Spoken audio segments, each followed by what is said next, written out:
അപ്പോൾ എന്താണ് MRS എന്നാണ് നമ്മൾ പഠിച്ചത്. എന്താണ് MRS? നമ്മൾ പറഞ്ഞു ഒരു വസ്തുവിൻ്റെ സാധനം അതിൻ്റെ ഒരു യൂണിറ്റ് കൂടുമ്പോൾ മറ്റേ വസ്തുവിൻ്റെ നമ്മൾ ത്യജിക്കുന്ന അളവ്, ആ നേടുന്നതും ത്യജിക്കുന്നതും തമ്മിലുള്ള വസ്തുക്കളുടെ അനുപാതം, അതാണ് MRS. റേറ്റ് ഓഫ് സബ്സ്റ്റിറ്റ്യൂഷൻ അതാണ്.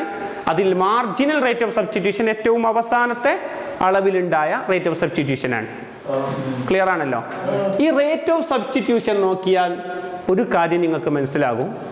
നോക്കൂ, അത് കുറഞ്ഞു കുറഞ്ഞു വരുന്നതായി കാണാം. ആദ്യം 1.4, പിന്നെ 1.3, അടുത്ത് 1.2, നെക്സ്റ്റോ 1.1. ഇതിൻ്റെ അർത്ഥം എന്താ? ഒരു വസ്തു നേടാൻ വേണ്ടി ഞാൻ നേരത്തെ 4 ഓറഞ്ചുകൾ ഒഴിവാക്കാൻ തയ്യാറായിരുന്നു. ഒരു ആപ്പിൾ അധികം ഉപയോഗിക്കാൻ വേണ്ടി ഞാൻ 4 ഓറഞ്ചുകൾ ഒഴിവാക്കാൻ മനസ്സിൽ ഞാൻ തയ്യാറായിരുന്നു. എന്നാൽ ഒന്നിൽ നിന്ന് വീണ്ടും ഒരു ആപ്പിൾ കൂടി, ഒരു ആപ്പിൾ തിന്ന് കഴിഞ്ഞു, ഉപയോഗിച്ച് കഴിഞ്ഞു. ഇനി ഒരു ആപ്പിൾ കിട്ടാൻ വേണ്ടി ഞാൻ 3 ഓറഞ്ച് ഒഴിവാക്കാനേ തയ്യാറാകുന്നുള്ളൂ. അതുകൊണ്ടാണ് ഈ അളവ് കുറഞ്ഞത്. വീണ്ടും 2 ആപ്പിൾ തിന്നു കഴിഞ്ഞു, മൂന്നാമതൊരു ആപ്പിൾ കിട്ടാൻ വേണ്ടി ഞാൻ കൂടുതൽ ഓറഞ്ചുകൾ ഒഴിവാക്കാൻ തയ്യാറല്ല. കാരണം ആപ്പിളിനോടുള്ള എൻ്റെ ആവശ്യം കുറഞ്ഞു വരുന്നുണ്ട്. അതുകൊണ്ട് ഇനി ഞാൻ 2 ഓറഞ്ച് ഒഴിവാക്കാനേ തയ്യാറാകുന്നുള്ളൂ. സോ വീണ്ടും അവിടെ ആ അനുപാതത്തിൽ ഡിമിനിഷിങ് ഉണ്ടാവുകയാണ്. MRS കുറഞ്ഞു വരികയാണ്. മനസ്സിലായോ? നമ്മൾ പറഞ്ഞു ആദ്യം എന്ത് പഠിക്കണം? MRS എന്താണ് എന്ന് പഠിക്കണം. എന്നിട്ട് MRS കുറഞ്ഞു വരികയാണ് എന്നത് പഠിക്കണം. DMRS പഠിക്കണം. അങ്ങനെ കുറഞ്ഞു വരും എന്ന് പറയുന്ന ലോ, അതാണ് law of diminishing marginal rate of substitution എന്ന് പറയുന്നത്. ക്ലിയർ ആണോ? നമ്മൾ വരുന്നത് ഓർഡിനൽ യൂട്ടിലിറ്റി പറഞ്ഞു, നിസ്സംഗതാവക്രം പറഞ്ഞു. നിസ്സംഗതാവക്രത്തിലെ വിവിധ ബണ്ടിലുകൾ, അതിന് പുറത്തുള്ളത് അകത്തുള്ളത്, അത്തരം ബണ്ടിലുകളെ കുറിച്ച് പറഞ്ഞു. എന്നിട്ട് മാർജിനൽ റേറ്റ് ഓഫ് സബ്സ്റ്റിറ്റ്യൂഷൻ എന്ന പോയിന്റിലേക്ക് വന്നു. ഒരു വസ്തു വാങ്ങുമ്പോൾ മറ്റേ വസ്തുവിയുടെ അളവിലുണ്ടാകുന്ന ഏറ്റക്കുറച്ചിലുകൾ, അവയുടെ അനുപാതം MRS. ആ അനുപാതം കുറഞ്ഞു വരുന്നു എന്ന് നമ്മൾ പ്രൂവ് ചെയ്തു. സ്വാഭാവികമാണ്. അപ്പോൾ ഇതിൻ്റെ കാരണം എന്ന് പറയുന്നത് നമ്മൾ നേരത്തെ പഠിച്ചതാണ്. സാധാരണ യൂട്ടിലിറ്റി കുറഞ്ഞു വരിക എന്നതാണ് അതിൻ്റെ പിന്നിലുള്ള ലോജിക്. അതുകൊണ്ട് അത് കുറഞ്ഞു വരുന്നു. അങ്ങനെ കുറഞ്ഞു വരും എന്ന് പറയുന്ന ലോ, അതാണ് law of diminishing marginal rate of substitution എന്ന് പറയുന്നത്. ക്ലിയർ ആണോ? ഓക്കെ, അതാണ്. As the consumer moves along in the difference curve from left to right. നമ്മൾ നോക്കൂ, ശ്രദ്ധിക്കണം. ഇവിടെ ഈ ഒരു പോയിന്റ് സൂക്ഷ്മമായി വായിച്ചു നോക്കുക. As the consumer moves along the difference curve, ഒരു ഉപഭോക്താവ് ഇൻഡിഫറൻസ് കർവിലൂടെ ഇങ്ങനെ മൂവ് ചെയ്തു വരുമ്പോൾ, ഫ്രം ലെഫ്റ്റ് ടു റൈറ്റ്, ലെഫ്റ്റിൽ നിന്ന് റൈറ്റിലേക്ക്. Indifference curve left to right അല്ലേ പോകുന്നുള്ളത്? ലെഫ്റ്റിൽ നിന്ന് റൈറ്റിലേക്ക് പോകുമ്പോൾ, മൂവ് ചെയ്യുമ്പോൾ, the amount of good one, ഒന്നാമത്തെ വസ്തുവിന്റെ എമൗണ്ട് നോക്കിയേ, അത് എന്ത് ചെയ്യുന്നു? ഇൻക്രീസസ്, വർദ്ധിക്കുന്നുണ്ട് ഇല്ലേ? The amount of good one increases. സൂക്ഷ്മമായി ശ്രദ്ധിക്കണം. ലെഫ്റ്റിൽ നിന്ന് റൈറ്റിലേക്ക് ഇൻഡിഫറൻസ് കർവിലൂടെ നമ്മൾ മൂവ് ചെയ്യുമ്പോൾ ഒന്നാമത്തെ വസ്തുവിന്റെ അളവ് വർദ്ധിക്കുന്നുണ്ട്. പക്ഷെ എന്ത് ചെയ്യുന്നു? അതോടൊപ്പം രണ്ടാമത്തെ വസ്തുവിന്റെ അളവ് കുറയുന്നുണ്ട്. അത് നോക്കിയേ, അതാണ് the amount of good two decreases. അതെങ്ങനെ മനസ്സിലായി? നോക്കൂ, ഇവിടെ കുറയുന്നുണ്ട് എന്ന് കാണാം. താഴോട്ട് വരുന്നു, ഇതങ്ങോട്ട് പോകുന്നു. പക്ഷേ അങ്ങനെ പോകുമ്പോഴും the marginal rate of substitution between good one and good two goes on decreasing. അവ തമ്മിലുള്ള അനുപാതവും കുറയുന്നു. മനസ്സിലായോ? നോക്കൂ, ഇവിടെ കുറയുന്ന അതേ അനുപാതത്തിൽ ഇങ്ങോട്ട് കൂടുന്നുണ്ടോ? ഇല്ല. ഈ ഈ ഒരു കോളം കണ്ടാൽ അറിയാം, ആദ്യം 4 പോയിന്റ് കൂടിയിരുന്നു, പക്ഷെ പിന്നീട് 3, പിന്നീട് 2. അങ്ങനെ എന്ത് ചെയ്യുന്നു, അവരുടെ തമ്മിലുള്ള മാർജിനൽ റേറ്റ് ഓഫ് സബ്സ്റ്റിറ്റ്യൂഷനും ആനുപാതികമായി കുറഞ്ഞു വരുന്നുണ്ട്.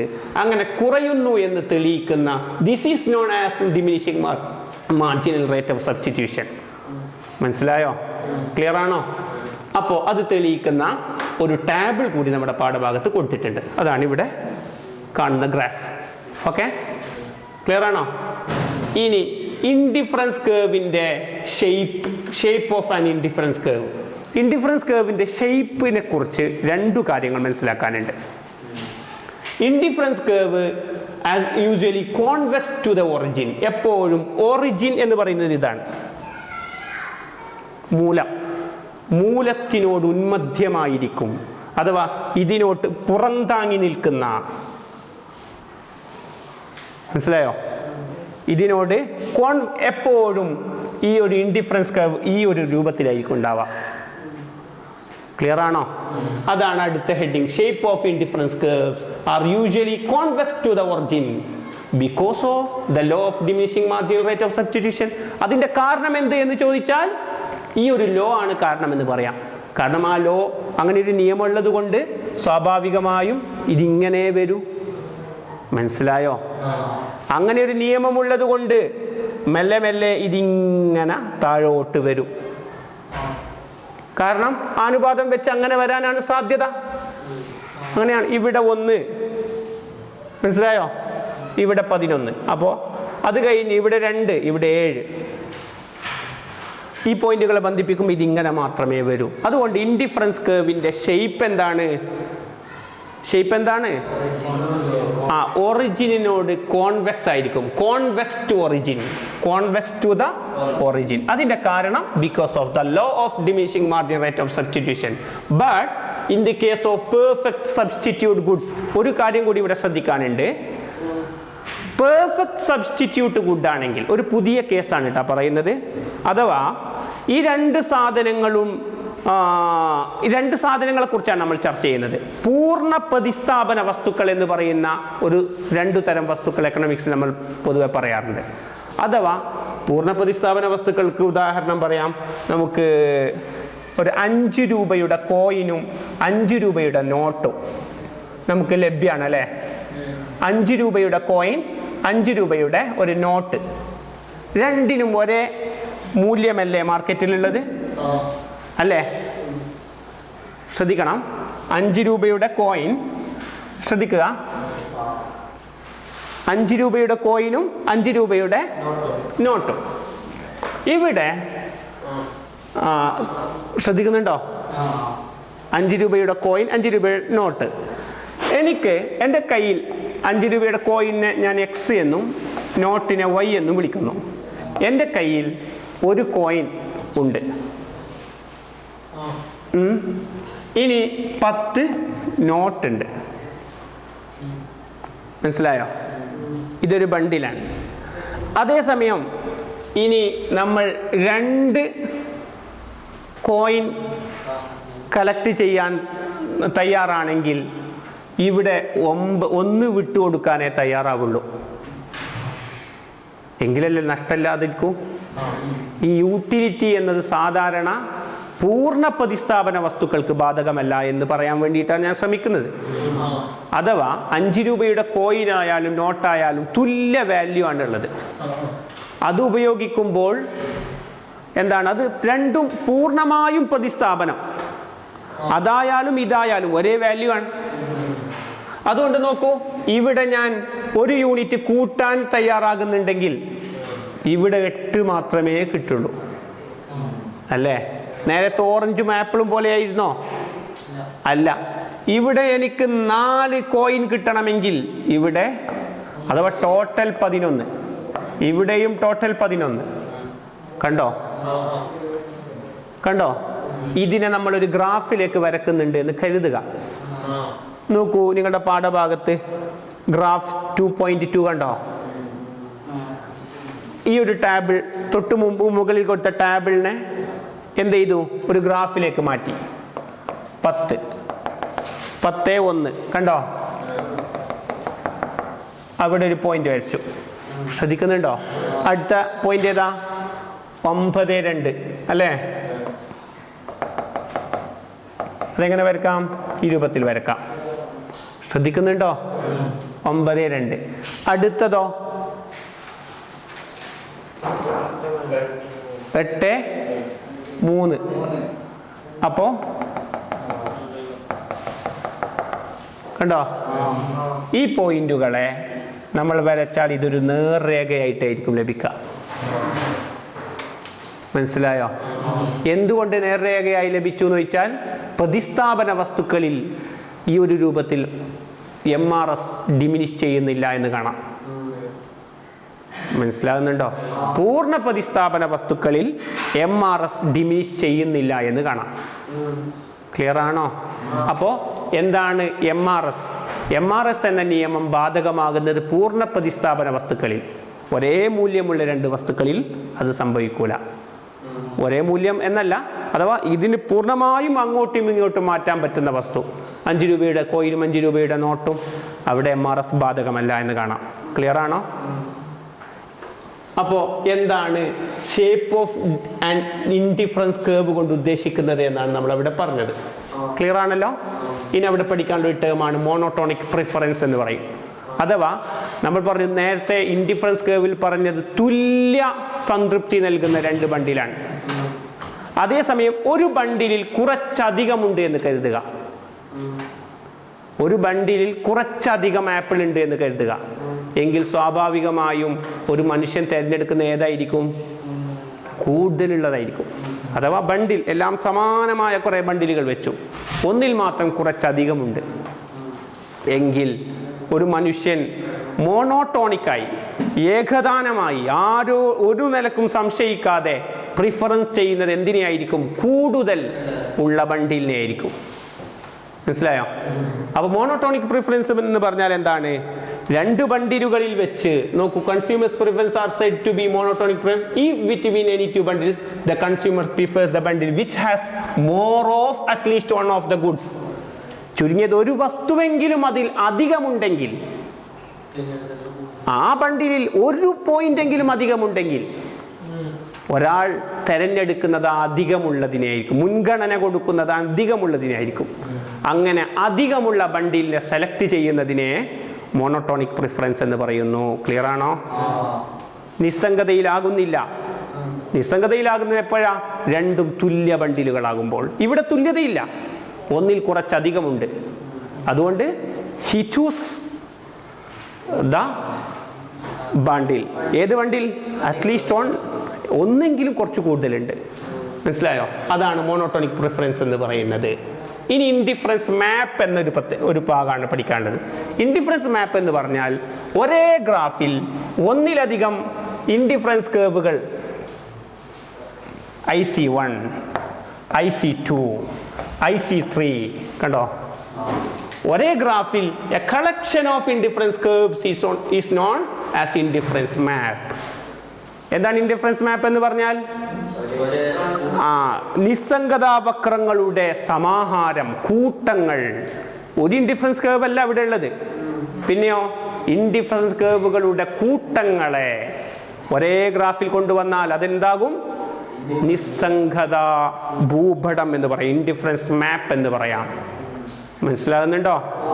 അപ്പൊ ഇൻഡിഫറൻസ് മാപ്പിൽ ഒരു കാര്യം ശ്രദ്ധിക്കേണ്ടത്, ഇവിടെ ശ്രദ്ധിക്കേണ്ട ഒരു പോയിന്റ് ആണ്. നോക്കൂ, IC1 ആണോ, IC2 ആണോ, IC3 ആണോ, ഏതായിരിക്കും കൂടുതൽ മികച്ച ബണ്ടിലുകളെ സൂചിപ്പിക്കുന്നത്? IC3 ആയിരിക്കും. കാരണം IC3യിലുള്ള വസ്തുക്കൾ ഈ രൂപത്തിൽ അടയാളപ്പെടുത്തി നോക്കിയേ. ഇനി IC2യിലുള്ള വസ്തുക്കൾ കുറവായിരിക്കും, IC1ലെ വസ്തുക്കൾ വീണ്ടും കുറവായിരിക്കും. ഈ സംഖ്യ ഇവിടെ എഴുതിയാൽ കൂടുതൽ നമ്പർ സൂചിപ്പിക്കുന്നത് ഏതായിരിക്കും? IC3 ആയിരിക്കും. അതുകൊണ്ട് തന്നെ ആ പോയിന്റുകൾ അവിടെ കൊടുത്തിട്ടുണ്ട്. നമുക്ക് ഇങ്ങനെ എഴുതാൻ പറ്റും, IC3 വലുതാണ് എന്തിനേക്കാൾ? IC2വിനേക്കാൾ. IC2 വലുതാണ് എന്തിനേക്കാൾ? IC1നേക്കാൾ. മനസ്സിലായോ? ഈ രൂപത്തിൽ നമുക്ക് ഇൻഡിഫറൻസ് മാപ്പിൽ കൃത്യമായി അതിനെ ക്ലിയർ ആക്കി പറയാൻ പറ്റും. മനസ്സിലായോ? ഇനി ഒരു കാര്യം കൂടി നമുക്ക് ഈ ഭാഗത്ത് ഇൻഡിഫറൻസ് കർവുമായി ബന്ധപ്പെട്ട് വിശദീകരിക്കാനുണ്ട്. ഇൻഡിഫറൻസ് കർവിൻ്റെ 3 സവിശേഷതകൾ പ്രധാനമാണ്. ഇൻഡിഫറൻസ് കർവിൻ്റെ 3 ഫീച്ചേഴ്സ് നമുക്ക് പഠിക്കാനുണ്ട്. മോണോട്ടോണിക് പ്രിഫറൻസ് നമ്മൾ പറഞ്ഞു, ക്ലിയർ ആണല്ലോ. ഇൻഡിഫറൻസ് മാപ്പ് എന്താണ്? നിസ്സംഗതാവക്രങ്ങളുടെ കൂട്ടങ്ങൾ, അതാണ് ഇൻഡിഫറൻസ് മാപ്പ്. ഇനി features of indifference curve. Indifference കർവിന്റെ ഫീച്ചേഴ്സ് എന്തൊക്കെയാണ് എന്നാണ് പറയേണ്ടത്. ഇൻഡിഫറൻസ് കർവിന്റെ ഫീച്ചേഴ്സ് പറയുമ്പോൾ നോക്കൂ, ഒന്നാമത്തെ ഫീച്ചർ എന്താ പറഞ്ഞേ? Indifference curve slopes downwards from left to right. നമ്മൾ നേരത്തെ പറഞ്ഞ diminishing margin rate of substitution കാരണം ഇതെപ്പോഴും സ്ലോപ്പ് ആയിട്ടാണ് പോവുക. നോക്കൂ, എങ്ങനെ? 2 കാര്യങ്ങൾ ശ്രദ്ധിക്കണം. ഇൻഡിഫറൻസ് കർവ് സ്ലോപ്പ് ആയിട്ടാണ് പോകുന്നത് ഒന്ന്, മറ്റൊന്ന് അത് ഡൗൺവാർഡാണ്, താഴോട്ടാണ് പോകുന്നത്. അത് തന്നെ ഇടത്ത് നിന്ന് വലത്തോട്ടാണ് പോകുന്നത്. ഇൻഡിഫറൻസ് കർവ് സ്ലോപ്സ് ഡൗൺവാർഡ്സ്, ഒരു കാര്യം അതാണ്, ഡൗൺവാർഡ് താഴോട്ടാണ് പോകുന്നത്. അത് തന്നെ from left to right. Clear ആണല്ലോ? ഈ 2 കാര്യങ്ങളാണ് ഒന്നാമത്തെ പോയിന്റ് ശ്രദ്ധിക്കാനുള്ളത്. അപ്പൊ ഇൻഡിഫറൻസ് കർവിന്റെ ഫീച്ചറുകളിൽ ഒന്ന്, ഇൻഡിഫറൻസ് കർവ് എപ്പോഴും എന്ത് ചെയ്യുന്നു? ഇടത്തുനിന്ന് വലത്തോട്ട് ചെരിഞ്ഞു നീങ്ങുന്നു, ഇറങ്ങുന്നു. ഡൗൺവാർഡ്സ് ആണ് കേട്ടോ, ചെരിഞ്ഞു പോകുന്നു എന്ന് മാത്രം പോരാ, ചെരിഞ്ഞ് ഇറങ്ങി വരികയാണ് ചെയ്യുന്നത്. ഇനി രണ്ടാമത്തെ പോയിന്റ് ഒക്കെ, higher indifference curve indicates higher level of utility. നമ്മൾ ഇൻഡിഫറൻസ് മാപ്പ് പറഞ്ഞപ്പോൾ പറഞ്ഞു IC1, IC2, IC3. അതിലേതാ കൂടുതൽ ഹയർ വാല്യൂ? IC3 ആണ്. എന്തുകൊണ്ട്? അത് കൂടുതൽ മികച്ച ബണ്ടിലുകളെ സൂചിപ്പിക്കുന്നു. അതാണ് higher indifference curve indicates higher level of utility. റെഡിയല്ലേ? രണ്ടാമത്തെ പോയിന്റ്. ഇനി മൂന്നാമത്തെ പോയിന്റ് ഒക്കെ, 2 നിസ്സംഗതാവക്രങ്ങൾ ഒരിക്കലും എന്ത് ചെയ്യൂല? Curves never intersect each other. പരസ്പരം കൂട്ടിമുട്ടൂല, ഒരിക്കലും കൂട്ടിമുട്ടൂല. കാരണം 2 നിസ്സംഗതാവക്രങ്ങൾ ഒരേ മാപ്പിൽ പോയാൽ അതിങ്ങനെ വിവിധ സംതൃപ്തിയുടെ വിവിധ ബണ്ടിലുകളാണിത്. ഇത് കൂട്ടിമുട്ടിയാൽ നോക്കൂ, ഇതിങ്ങനെ കൂട്ടിമുട്ടുന്നുണ്ട് എന്ന് സങ്കല്പിക്കുക. നമ്മൾ നേരത്തെ പറഞ്ഞു ഈ IC-യേക്കാൾ കൂടുതൽ വാല്യൂ ഉള്ളതാണ് അടുത്തത് എന്ന് പറഞ്ഞിരുന്നു. ശ്രദ്ധിക്കണം, അത് കൂട്ടിമുട്ടിയാൽ ഈ പോയിന്റിനത്തെ ശേഷമുള്ളത്, താഴെയുള്ളത് ഇതിനേക്കാൾ വാല്യൂ കുറഞ്ഞതാവൂലേ? മനസ്സിലായോ? അഥവാ രണ്ടാമത്തെ പോയിന്റാണ് മൂന്നാമത്തെ പോയിന്റിന്റെ കാരണം. കൂടുതൽ ഹയർ വാല്യൂ ഉള്ളതായിരിക്കും ഹയർ വാല്യൂ ഉള്ള ഇൻഡിഫറൻസ് കർവ്. അപ്പോൾ അത് കൂട്ടിമുട്ടാൻ പാടില്ല. കൂട്ടിമുട്ടിയാൽ അതിൻ്റെ തന്നെ താഴെയുള്ള ബണ്ടിൽ മുകളിലുള്ളതിനേക്കാൾ താഴെ പോകാൻ പാടില്ല. ഇൻഡിഫറൻസ് കർവ് മുകളിലാണെങ്കിൽ കൂടുതൽ സംതൃപ്തിയെ പ്രദാനം ചെയ്യണം. മനസ്സിലായോ? ഇത്രയും കാര്യങ്ങളാണ് ഇൻഡിഫറൻസ് കർവുമായി ബന്ധപ്പെട്ട് നമുക്ക് പഠിക്കാൻ. ഓക്കെ.